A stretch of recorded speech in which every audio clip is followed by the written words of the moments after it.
noite, sejam bem-vindos. Não sei se isso aqui está ligado, se não está, eu nunca sei. Mas enfim, se tiver desligado, melhor ainda para mim, porque eu não gosto de falar no microfone. Mas sejam todos bem-vindos nessa noite de muito frio. É muito bom a gente ficar junto, né? Porque a gente se aquece, né? Os corações ficam aquecidos e a gente vai sair daqui mais aquecidos ainda, com o nosso corpo e a nossa mente. E a gente vai pedir a Rusa para ler a página inicial. A nossa mensagem de hoje é tempo de desabrochar. Chega um tempo que é hora de desabrochar. Nenhuma flor fica a vida inteira como botão. Querendo ou não, nos abrimos para as belezas da vida, mas também somos colocados perante as dores do mundo. Não podemos nos deixar contaminar. Devemos sempre vibrar no positivo. Assim as vibrações inferiores se desmancham. Nossa maior arma é o amor. Só através do amor esse planeta ressurgirá belo e pleno, assim como a fênix que ressurge de suas próprias cinzas. Esse planeta ressurgirá belo para que as criaturas de Deus vivam todo o seu esplendor, baseado no amor ao próximo. Assim as dores serão sanadas, não haverá disputas, nem preconceitos, nem intolerâncias. Todos finalmente entenderão que são filhos do mesmo Pai, e se aqui se encontram neste momento, é para ajudar a transformar esse planeta num lugar de luz, onde todos possam viver em paz, onde possam entender que a proposta é uma só. Somos unos com o Pai. Todos no fundo de sua alma almejam a mesma coisa, unirmos-nos ao Pai. Para isso, temos que nos desnudar, para podermos mostrar toda a fragilidade. Assim não teremos o mais forte nem o mais fraco. Teremos seres humanos em seu mais puro esplendor. Não haverá desigualdade. Todos seremos iguais perante o nosso Pai. Deixemos aflorar toda a nossa doçura, todo o nosso amor, sem medo de sermos usados. Que o amor floresça no coração dos homens, hoje e sempre, pois assim encontraremos a paz que tanto procuramos. Que assim seja, graças a Deus. Querido Pai, nós pedimos nessa noite que possamos absorver todas as lições que recebemos desde a página inicial, desde a meditação, e agora com a irmã que tão gentilmente vem aqui para falar de um tema bastante importante. Essa irmã é a irmã Jane, do Fraternal. Já contratamos o marido dela, agora a gente está assim, numa proposta aqui de contratar. Não sei se vai aceitar, mas a gente está, sabe como que é, negociando. Tá bom? Boa noite a todos, dos dois lados da vida. Primeiro agradecer o convite, né? Mais um estágio aqui. Mais um estágio. Uma segunda fase do estágio, né? Eu já fiz uma, agora eu estou na segunda.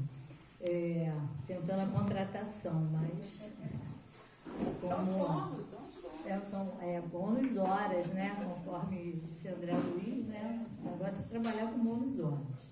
Bom, nós vamos falar hoje sobre o divino convite à lavoura do bem. Eu diria o seguinte, que numa noite fria de Nova Friburgo, vocês que estão aqui já leram o convite, pelo menos, né? Agora vamos entender o que é esse convite, né? E quando a gente fala em trabalhar na lavoura do bem, a leitura do preparo também foi muito, né, propícia a esse tema. Quando fala do desabrochar, o tempo de desabrochar. O tempo de desabrochar é nada mais, nada menos do que aceitar o convite. E os convites, né, que nós recebemos ao longo de todas as nossas encarnações, que nós não sabemos quantas foram, e nem quando e como, mas são os convites do desabrochar, de ir a essa lavoura, de aceitar o convite divino do nosso Pai. Convite de caridade, de justiça, de amor, de entrega, de entender que passamos por inúmeras coisas, boas e não boas, maravilhosas e não tão maravilhosas assim, mas faz parte. Todo mundo costuma dizer, quando a gente começa a estudar um pouco a doutrina espírita, não só estudar, mas entendê-la e colocar esses ensinamentos dentro do nosso proceder, dentro da nossa vida, quando nós fazemos isso, nós achamos que nós vamos entender, através dela, que o sofrimento faz parte. A gente sabe, né, que nós, quando viemos para cá, para essa nova oportunidade encarnatória, nós aceitamos determinadas questões dessa nossa caminhada.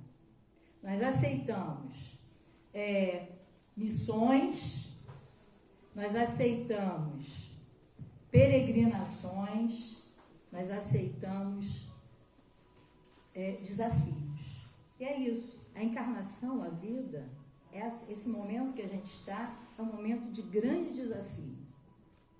E a gente vai tomando consciência disso à medida em que a gente começa a entender essas palavras tão profundas que estão no Evangelho de Jesus. Eu venho de uma família católica, apostólica, romana, né? Mãe de grupo carismático, grupo de intercessão na igreja, apostolado de grupo de saúde, estudei em escola de padre, fui catequista nessa escola, lá no Rio, né? Não aqui. Mas é interessante que eu comecei a entender Jesus, os ensinamentos e exatamente quem era Jesus nessa proposta da doutrina, foi quando eu comecei a estudar a doutrina espírita. Para mim, Deus e Jesus eram as mesmas pessoas, que é assim que a gente aprende. Eu aprendi que nós tínhamos um Deus que era punitivo, né? Eu tinha um sobrinho que a gente falava assim, não faz isso não, hein? Porque senão o Papai do Céu te castiga. Ele tinha medo de entrar na igreja quando ele viu Cristo crucificado, porque ele achava que ele ia sair dali para castigar, porque na cabeça da criança isso é possível, a imaginação é muito grande. Então, mas eu comecei a entender um pouco do que era essa mensagem de Jesus, quem era ele, o que era esse Evangelho. Estou estudando, estou tentando cada dia mais e mais aplicar esse Evangelho na minha vida. E é isso que ele fez o tempo inteiro, lá no Evangelho, no Novo Testamento, trazido, né, pelos evangelistas, as histórias que ele contava e os convites que ele fez àquelas pessoas daquela época para que fizessem parte desse entendimento do que era o reino dos céus. E como é que a gente alcança esse reino dos céus? É justamente aceitando as verdades do nosso Pai. E Jesus, né, que era um grande comunicador, pelo que a gente percebe, ele usava as histórias para tentar alcançar as mentes e os corações daqueles que iam ouvi-lo naqueles rios, naqueles montes, naquelas cidades. E essas histórias, elas contavam realmente para as pessoas daquela época, as famosas parábolas, né? Que era uma ferramenta que Jesus utilizava que era uma forma alegórica dele utilizar uma mensagem indireta. Porque se nós pegarmos as parábolas e lermos as parábolas, eu muitas vezes li e não entendi.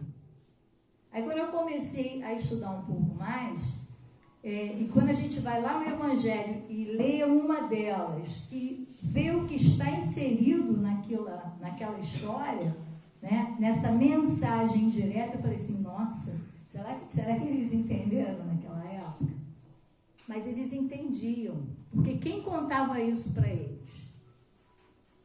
Jesus, né? Que fazia com que as palavras dele alcançassem o coração de cada um. E aí, para que a gente possa entender o que é esse convite, né, esse divino convite à lavoura do bem, nós vamos usar uma dessas histórias, buscando interpretar essa história para que nós possamos, ao final, quem sabe, né, estarmos mais e mais inseridos nessa lavoura do bem. Então, essa parábola que a gente vai falar, essa história, é a chamada parábola do festim de bodas, que está lá no Evangelho de Mateus, capítulo 22, versículos de 1 a 14. Ela tem também no nosso Evangelho segundo o Espiritismo, e com uma interpretação muito, muito bonita. Tem um outro livro que faz parte do EAD, né, Estudo Aprofundado da Doutrina Espírita. Um dos livros do EAD, 2 livros, aliás, ele fala sobre as parábolas, fala de todas elas. E é interessante, quem depois quiser estudar um pouco mais, procurar, né? Estudo Aprofundado da Doutrina Espírita, acho que é volume 4 e 5, se não me falha a memória. E tem no site da FEB também, quem quiser acessar, não quiser comprar, né? Bom, mas vamos entender então o que é, né, esse convite. A gente pensa o seguinte, em qualquer época, a humanidade recebeu informação fazendo com que eles tentassem fazer parte da lavoura do Senhor. Desde Abraão até os dias atuais. Né? Então, desde lá, bem antes de Cristo, passando por Moisés, Jesus, a doutrina espírita, e hoje, nessa contemporaneidade que a gente está tentando perceber o que é trabalhar no bem. E aí, esses chamados nem sempre eles foram ouvidos, como até hoje também não são. Tá? A gente estuda, a gente escuta, a gente lê, mas nem todas as vezes nós assimilamos aquilo que estamos ouvindo, lendo, né, e aprendendo. A escola também era assim, né? Tem matéria aqui que, se a gente perguntar, ninguém lembra mais. Estudou para a prova. Não, vou perguntar não. Fica tranquilo. Química, então, era o meu carro, mas tudo bem, passei. Vamos lá, então. Bom, essa parábola, a gente percebe o seguinte, que na essência dessa parábola, dessa história, existe aí um reafirmamento do chamamento de Jesus para que nós conheçamos um pouco mais o que é o reino de Deus. Tá? Ela também traz um alerta sobre a importância que a gente dá aos bens e aos gozos terrestres, esquecendo um pouco o lado mais espiritual desse nosso processo evolutivo, desse momento que nós estamos aqui. E nos atenta também, nos faz atentar para a justiça divina, a famosa lei, né, de ação e reação. Assim como quando nós optamos, né, para que a reação venha de uma maneira não positiva, nós estamos usando aí aquilo que nós conhecemos através da doutrina espírita, que é o nosso livre-arbítrio. Cada um é o artífice da sua própria história, da sua própria vida. Então, vamos Eu vou fazer a leitura desse texto evangélico para a gente poder ter noção. Alguns já podem ter ouvido, né? Mas até porque se eu for contar, eu viajo. Então, eu prefiro ler. Então, Jesus, tomando a palavra, tornou a falar-lhes em parábolas, dizendo: o reino dos céus é semelhante a um certo rei que celebrou as bodas do seu filho. E enviou os seus servos a chamar os convidados para as bodas, e estes não quiseram vir. Depois enviou outros servos, dizendo: dizei aos convidados: eis que tenho o meu jantar preparado, os meus bois e cevados já mortos, e tudo já está pronto, vinde às bodas. Porém, eles, não fazendo caso, foram, um para o seu campo, o outro para o seu negócio, e os outros apoderaram-se dos servos, os ultrajaram e mataram. E o rei, tendo notícias disso, encolerizou-se e, enviando seus exércitos, destruiu aqueles homicidas e incendiou suas cidades.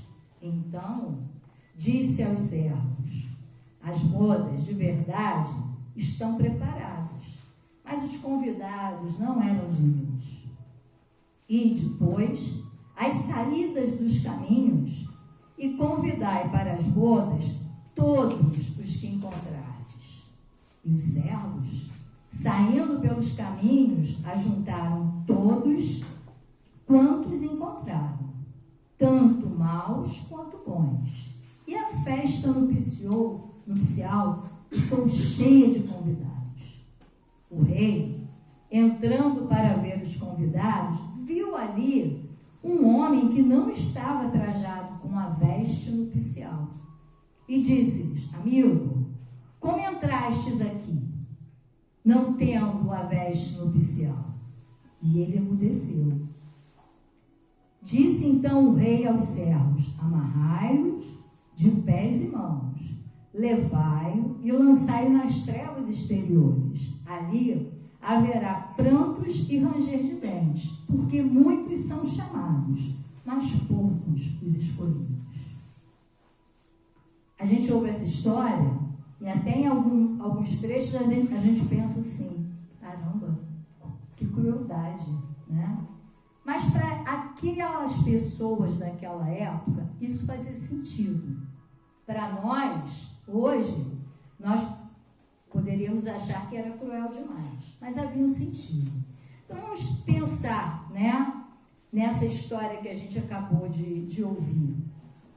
Quando ouvimos, né, as parábolas, como eu falei no início, alguns aqui já leram, alguns aqui, né, conhecem a história, mas até onde nós entendemos? Até onde essa história faz sentido para a gente? A doutrina espírita, através, né, do Pentateuco espírita, lá no Evangelho, com a ajuda, né, dos amigos espirituais, eles trouxeram, através de Kardec, as explicações dessas histórias para a gente, à luz desse conhecimento que a gente tem. Então, não basta apenas entender, é necessário nós associarmos isso que a gente escuta aos ensinamentos trazidos no Evangelho de Jesus, aos ensinamentos trazidos através dessa doutrina que nos faz raciocinar. E não apenas nos coloca informações e impõe informações para que nós saiamos daqui dizendo, né, eu ouvi, né, o que foi falado, mas eu tenho também que aplicar aquilo que eu escuto. E é isso que a gente vai fazendo, né, ao longo da nossa vida, e à medida em que a gente toma contato com esses ensinamentos, usar cada vez mais e mais e mais isso que a gente está assimilando aqui. Então, algumas passagens, como eu falei, elas são realmente cruéis, mas a gente vai entender um pouco mais isso. Então, vamos pensar o seguinte, que nessa forma alegórica, alguns itens dessa parábola podem ser entendidos por nós de imediato. Primeiro, é evidente que o reino dos céus é nada mais, nada menos que um estado de plenitude espiritual que Jesus vem ensinar que nós vamos, alcançar. Quando eu faço a minha trajetória dentro dos princípios da verdade, da justiça e do amor, eu vou almejar o reino dos céus. Agora, se eu não sigo esses preceitos, o reino dos céus vai demorar mais tempo para chegar, mas ele chega. Porque Deus nos fez para sermos espíritos perfeitos. Para chegarmos ao processo angélico.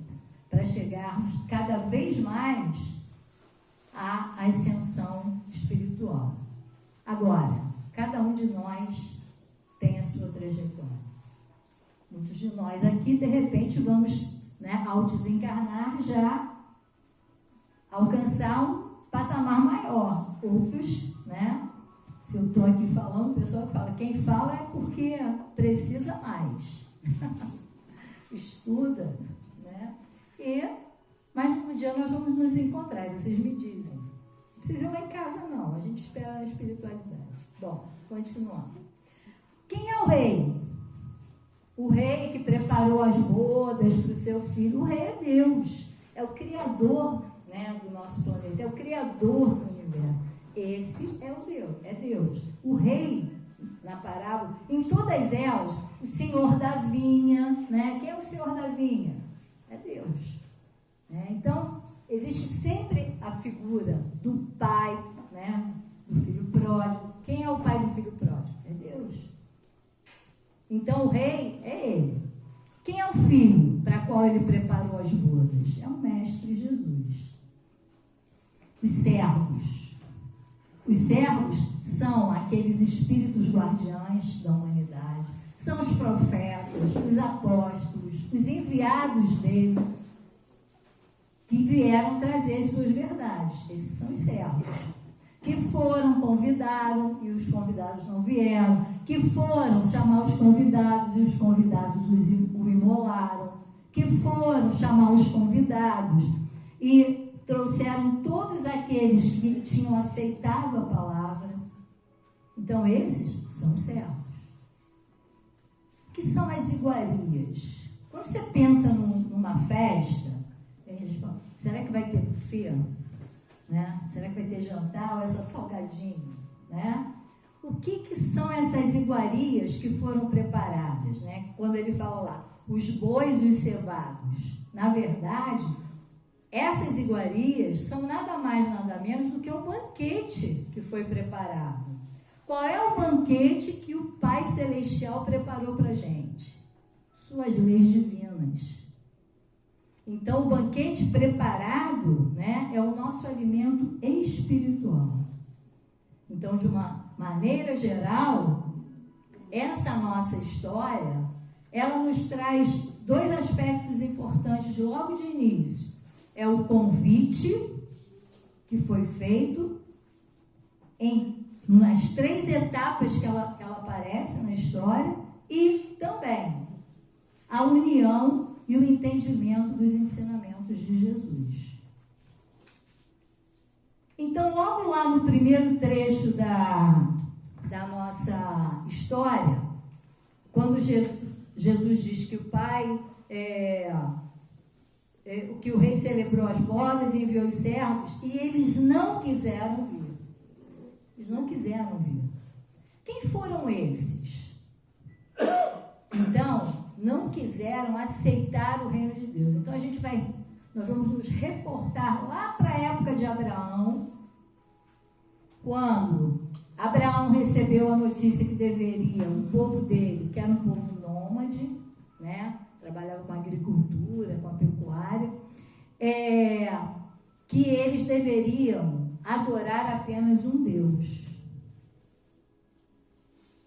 eles tinham vários, né? Eles até aceitaram. No entanto, o povo hebraico, que era o povo, né, que Abraão conduzia, eles ainda não aceitavam muito a característica da ressurreição e da reencarnação. Então, esses foram os primeiros chamados. Logo depois, vem Moisés com seu povo também, atravessa, né?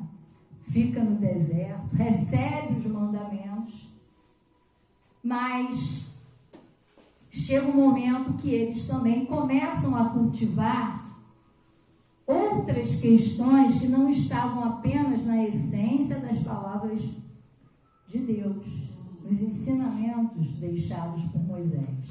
Eles começaram a fazer também os cultos externos.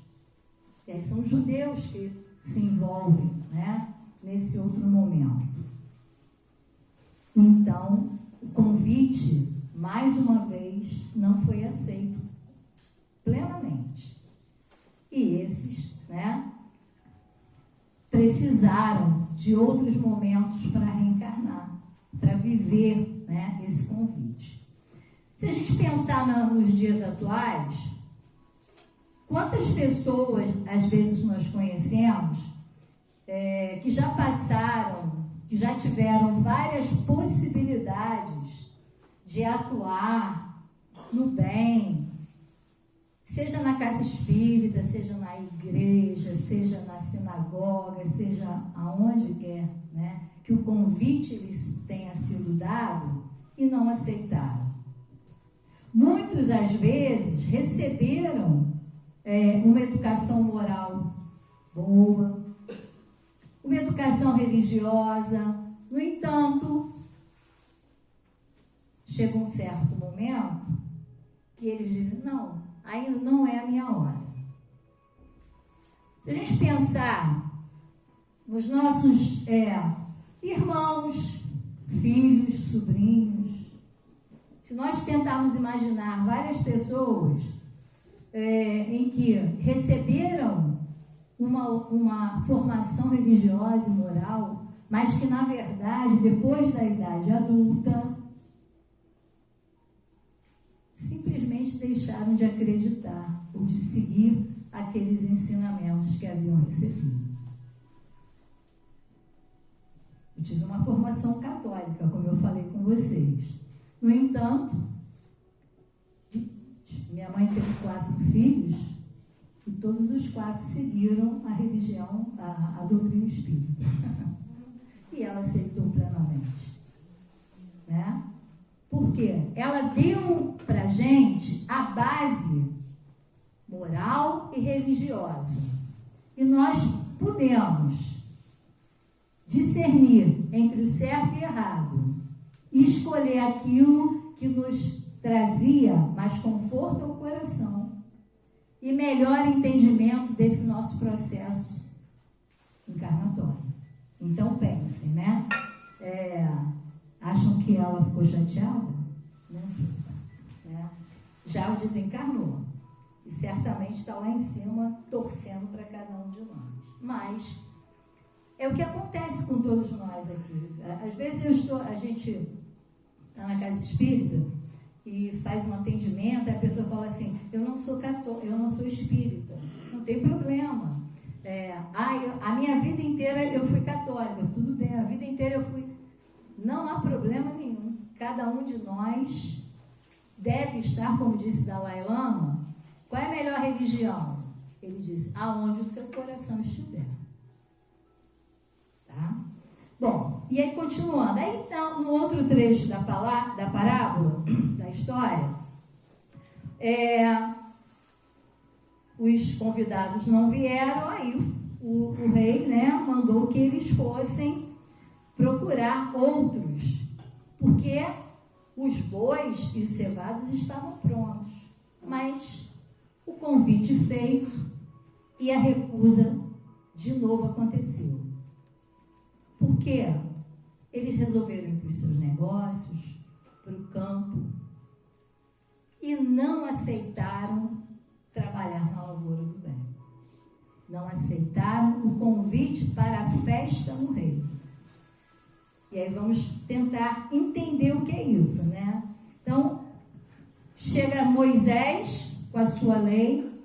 Num determinado momento, os seus próprios seguidores já não estavam seguindo exatamente os seus mandamentos. Ele teve que endurecer as suas novas leis para que aquele povo pudesse caminhar, né, dentro dos preceitos das leis mosaicas, dos 10 mandamentos. Mas chega um determinado momento que esses 10 mandamentos já é uma letra morta. Ninguém segue mais. E aí é quando o Pai envia Jesus para poder lembrar a todos qual era o caminho a seguir. Foi difícil, né? Jesus justamente veio para nos chamar à observância dessas leis. Que essas leis fariam com que nós percebêssemos um novo horizonte de vida. Porque aquele povo daquela época sofria muito, com muitos desmandos. E eles precisavam de alguma coisa que trouxesse alento e esperança. E quem veio para fazer isso? O nosso Mestre Jesus. Quando ele chega, né? Os primeiros convidados, aqueles que foram primeiro convidados inicialmente, a fé universal, eles, na verdade, eles repeliram os ensinamentos, repeliram o Mestre Jesus, imolaram o Mestre Jesus, crucificaram o Mestre. Quando ele fala que eles destruíram, que eles sacrificaram, mataram os seus servos, foi exatamente isso que aconteceu. Eles não aceitaram aquelas verdades e perderam a grande oportunidade de colher o fruto que coubera a eles naquele determinado momento. E quando eles não colheram, né, essa oportunidade passaria então para o outro. E aí na parábola tem um trecho que diz: então o rei, tendo notícias disso, encolerizou-se e, enviando seus exércitos, destruiu aqueles homicidas e incendiou cidades, né? O que é isso? Vocês lembram de todas aquelas coisas que aconteciam na Idade Média? Em alguns momentos, os flagelos destruidores são necessários. Lá no Livro dos Espíritos explica isso. Então, era necessário que houvesse uma mexida para que houvesse um novo despertar. E a gente percebe, né, que, no geral, um grande número de cristãos, eles não seguem o Evangelho do nosso Pai. Eles até leem, entendem, volta àquela história, interpretam, pregam verdades que são imortais, os falsos profetas, né? Mas poucos deles se esforçam para realmente vivenciar essas palavras. Alguns nem se revelam nem um pouco preocupados com a vida espiritual e adiam infinitamente a sua participação nessa louvora do bem. Sabe aquela história assim, quando começa o ano, a gente resolve fazer um monte de coisas, né? Um monte de promessas, virada do ano. Esse ano eu lá no centro espírita vou me engajar um pouco mais. Vou trabalhar, vou fazer parte do grupo de evangelização, vou ser voluntário, vou distribuir cestas básicas. Aí começa o ano, começam várias coisas a acontecer. Aí ele pensa assim, não, vou deixar para o mês que vem. Aí o mês que vem passa. Porque janeiro, né, férias de filhos, netos em casa e tudo mais. Aí, não, vou deixar para o ano que vem, porque esse ano ficou apertado, vou começar a fazer minha especialização, começar a fazer faculdade. Não dá, vou deixar para o ano que vem. Aí no ano que vem, chega no final do ano, você pensa assim, não, vou fazer o seguinte, eu vou deixar para a próxima encarnação. Aí, perdeu a oportunidade. Né? Essa era a oportunidade. Vamos fazer um exame, né, de consciência para sabermos até onde nós já fizemos e onde nós podemos fazer.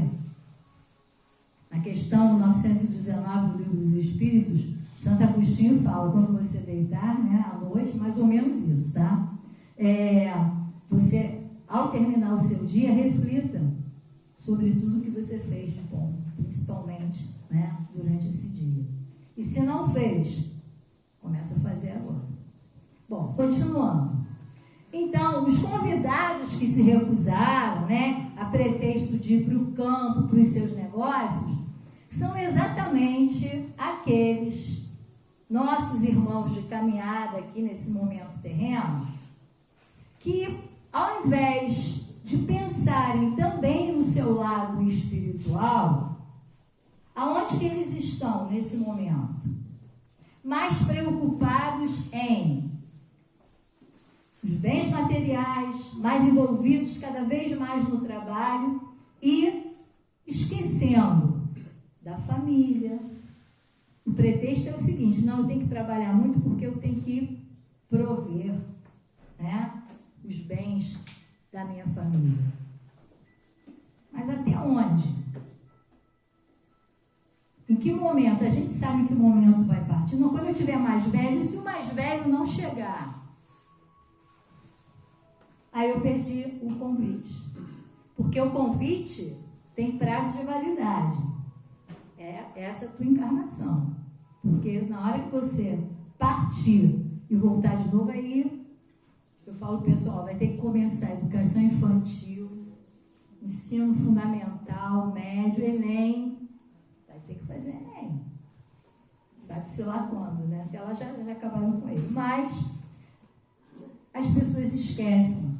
E esses convidados que não foram no segundo convite, foram exatamente os que não aceitaram. Porque tinham que fazer as coisas no campo e nos seus negócios. E aí chega o último trecho da nossa parábola. Quando, né, o rei diz para os servos que as bodas, na verdade, estão preparadas, mas os convidados não eram dignos.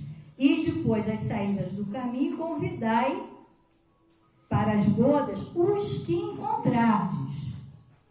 Não é para selecionar ninguém. Fez o convite, aceitou, vem. Por isso que eles falaram. Ele pediu que eles fizessem. E ele se espanta num determinado momento que muitos aceitaram. Mas tinha um lá que não estava vestido adequadamente para bodas. Né? Não estava com o traje nupcial. Porque era um hábito naquela época, na época que Jesus contou essa história, que as pessoas aí, ao irem a um casamento, a uma bodas, eles se vestiam com traje nupcial. Tinha uma veste específica. Como nós aqui, né? Antigamente o pessoal ia sempre de longo, hoje em dia está mais à vontade, mas existia. Então, nesses versículos dessa parte da nossa história, Jesus, né, informa que Deus, né, quer que essa palavra seja pregada a todos os povos, pagãos, idólatras, bons, maus, todos os que aceitassem poderiam vir para as bodas. E a gente pensa, né? Quem eram eles? Eram todas as pessoas que, ao ouvir o convite, olha, vamos lá no Centro Espírita ouvir uma palestra, para ver se você gosta, né? Vamos fazer um curso dentro da doutrina espírita, vamos nos engajar no trabalho dentro da doutrina espírita. São todos esses, né? Somos nós, os ex-católicos, os evangélicos, os frequentadores de culturas afros, messiânicos, quem quer que seja. São esses que se aceitarem as verdades da palavra, estão convidados para a boda, podem entrar. E foi o que aconteceu, muitos foram. Mas tinha um que não estava com traje nupcial e o rei ficou meio, invocado com aquilo. Mandou até que eu amarrasse e colocasse, para o exterior. Mas o que é o simbolismo desse traje nupcial? Na verdade, se todos aqueles que aceitaram o convite, independente de que credo, religião, país, raça, qualquer um que aceitou o convite foi, aquele que não estava com traje nupcial e que se destacava por não estar, quem era ele? Que traje é esse? Na verdade, esse traje simboliza os indivíduos de coração puro. Só que esse que foi, não estava ali com o coração puro. Ele estava ali com segundas intenções. Ele estava ali pensando em, de repente, causar uma certa anarquia, vamos dizer assim. Então, o rei pediu que ele fosse retirado. Então, o traje nupcial, na verdade, ele vai simbolizar o amor no coração, a humildade, a boa vontade, que a gente encontra nas verdades, mas que usamos essas verdades na nossa vida. Não adianta nós virmos, a qualquer culto que seja, a qualquer reunião que seja, e sermos bonitinhos, bonzinhos e sorridentes, dentro de um ambiente como esse aqui, a gente fala isso, Eu sou super simpática na casa espírita, Falo com todo mundo, ajudo quem precisa. Só que quando eu saio daqui, eu sou a primeira a dar uma fechada num que entrou na minha frente no trânsito. Não pode ser assim. É aquele que está xingando o outro porque ele entrou na frente dele na fila do banco. A fila do banco quase não existe mais, gente? Porque quase não se vai mais. Tá bom, no caixa eletrônico, é verdade. Na rua. Então, a gente tem que pensar nisso. Estar de coração puro, estar com o coração puro, é assimilar tudo isso na vida. E não só aqui dentro. Isso a gente tem que buscar. Então, a veste nupcial é se vestir do bem. Colocar a veste nupcial para ir para essa boda, para aceitar esse convite, é estar preparado para isso. Jesus, quando colocou vários convites para nós, ele, na verdade, ele não exigiu de ninguém nenhum sacrifício. Não exigiu de ninguém nenhum sacrifício. Ele queria que nós fizéssemos, aceitássemos tudo dentro das nossas possibilidades. E aí tem um quadro interessante, uma narrativa nesse livro do EAD, que ele coloca o seguinte, por exemplo, que o Senhor não nos pede peregrinações de sacrifícios. Vocês já ouviram dentro da doutrina espírita algum ensinamento, alguma informação que nós temos que fazer sacrifícios e peregrinações? Não. O que o Senhor pede para nós? Que a gente tenha coragem suficiente para viver o dia a dia no exato cumprimento das nossas obrigações. O Senhor não pede que nós nos preparemos, nos coloquemos letrados, altamente formados, diplomados. Ele pede sim que nós saibamos usar a palavra de forma equilibrada e que seja reconfortante para aquele que nos procura. Ele não nos obriga a renunciar os bens terrenos. Não é dizer que porque você é espírita, então, se o bem é emprestado, não é seu, por que você tem que amealhar tanto bem assim? Não. Ele não pede para nós não termos. Isso não está escrito, em lugar nenhum.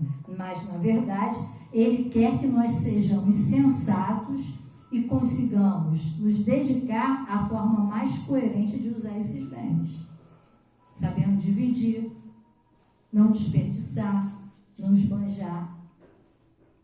Ele não solicita que nós tenhamos a nossa perfeição moral de um dia para o outro, porque nós estamos aqui tentando ser melhor, nós estamos aqui tentando nos reformular. E não vai ser de uma hora para outra que você vai tropeçar e não querer falar uma palavra feia. Obrigado, pedra, por você estar no caminho.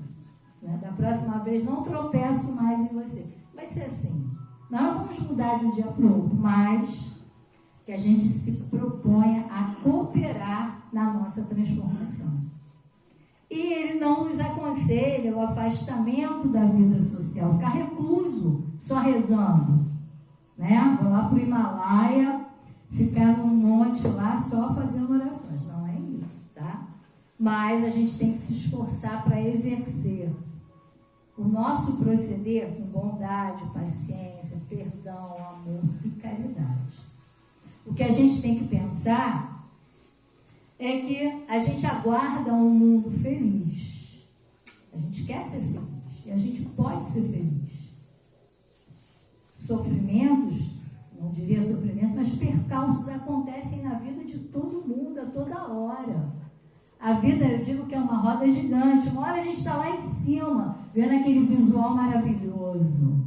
Uma hora a gente está embaixo, vendo a máquina. É feia a máquina, né? Vendo o chão assim. Aí ela vai subir. Então a vida é isso. Uma hora a gente está lá em cima, daqui a pouco a gente desce. O que a gente tem é que aprender a saber aguentar o tempo da descida. Porque a certeza é essa, ela vai subir. E lógico, assim como você vai construir um edifício, você começa por onde? Pelo alicerce. Para que o edifício fique bem.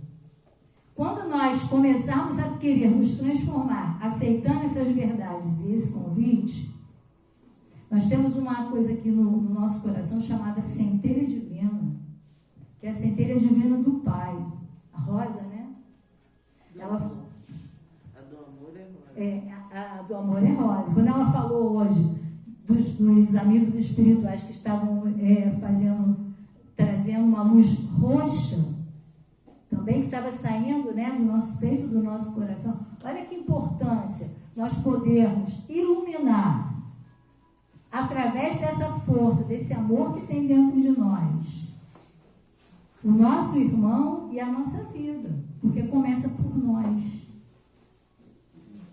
Então, todos nós somos convidados a participar dessas bodas, todos. Como eu falei no início, se vocês estão aqui nessa noite fria de Nova Friburgo, não está chovendo, mas está frio. Vocês leram o convite. Agora vocês receberam mais informações do convite. O recado foi dado. O papel de vocês. Tá?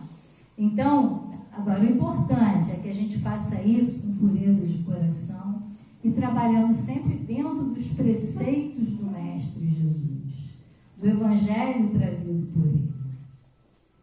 Eu digo que é o maior, a gente fala assim daqueles livros de autoajuda, todo mundo aqui já deve ter visto livro de autoajuda, eu já vi. O melhor livro de autoajuda que eu descobri foi o Evangelho segundo o Espiritismo. Abre e lê. Perfeito. Ele é perfeito.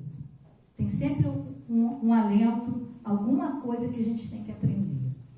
Então a gente tem que compreender que esses recursos que Deus coloca à nossa disposição, eles são para que nós possamos aceitar essa lavoura de cultivar o bem na nossa vida, cultivar o pensamento positivo, o amor, aceitar o que está acontecendo, por menos agradável que seja, mas tendo certeza, tendo fé que vai melhorar.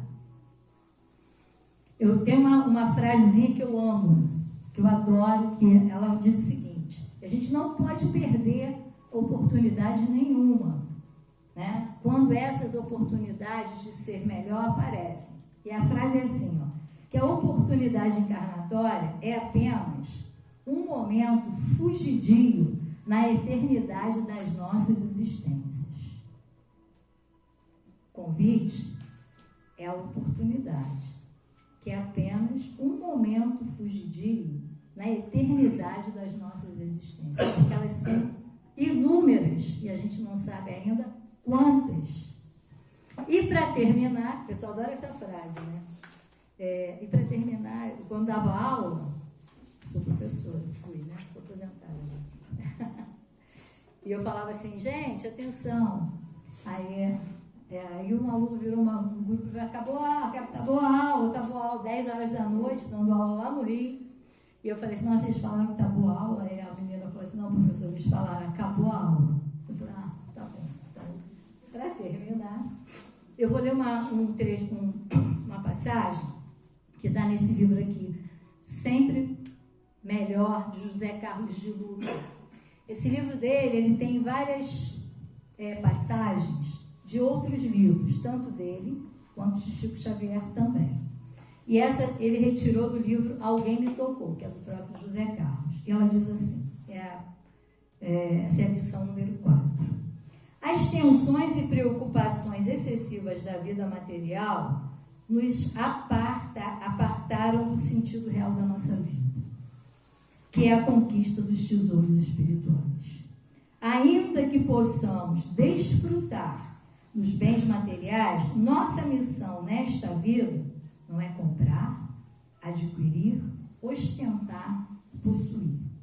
É preciso lembrar constantemente que somos essencialmente espíritos, em uma viagem de adiantamento na face da Terra, e que as tarefas que desempenhamos no mundo material objetivam desenvolver as qualidades do espírito imortal, especialmente a bondade e a inteligência.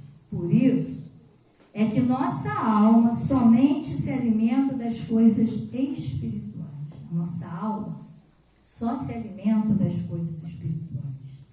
Quando esquecemos estas verdades, surge um problema de desabastecimento espiritual que repercute na nossa vida física, na forma de doenças, relacionamentos conflituosos, problemas financeiros e sensação de vazio existencial. O espírito é o centro da vida, de nossa vida na matéria. Nosso problema é querer materializar o espírito, quando, na verdade, precisamos espiritualizar a matéria. Muita paz a todos. Estamos prontos agora para esse final. Despedir a Jane, a gente sempre explora, né? Então, mais uma exploraçãozinha, né? Não custa nada. Ao convite, né? Está sendo convidada. Bom, meus irmãos, vamos elevar o pensamento ao Pai e agradecer. Agradecer a Deus, nosso Pai, agradecer a Jesus, nosso Mestre, governador deste nosso planeta, a espiritualidade amiga que ampara e abraça esta casa e a todos nós, aos nossos mentores espirituais que nos fortalecem a cada momento da nossa caminhada. Nos tornarmos gratos pela oportunidade de estarmos aqui nesta noite, para que possamos perceber o nosso papel enquanto espíritos encarnados neste momento, nesta terra, neste planeta, para que possamos caminhar dentro dos preceitos do Evangelho de Jesus, colocando no nosso coração cada vez mais o sentido do amor, da justiça e da caridade, não apenas entendendo, mas fazendo com que eles sejam parte do nosso caminhar, das nossas transformações, da nossa vida. Pedimos o amparo aos nossos lares, a todos aqueles nossos irmãos que neste momento necessitam tanto de Ti, Pai. que muitas vezes não sabem pedir. Que nossos pensamentos possam envolver toda essa nossa cidade, esse nosso país, esse nosso planeta, com o sentimento desse amor, dessa paz e desse equilíbrio. E que possamos retornar aos nossos lares com esse sentimento, com essas vibrações de luz em nossos corações. Assim, agradecidos mais uma vez, nos despedimos neste momento desta reunião, dando graças a Deus, e que assim seja. Amém. Bom, meus irmãos, que tenhamos uma boa semana, uma semana cheia de reflexões, de muita luz, de muita paz para nós, para a nossa família, para todos aqueles que a gente ama. Até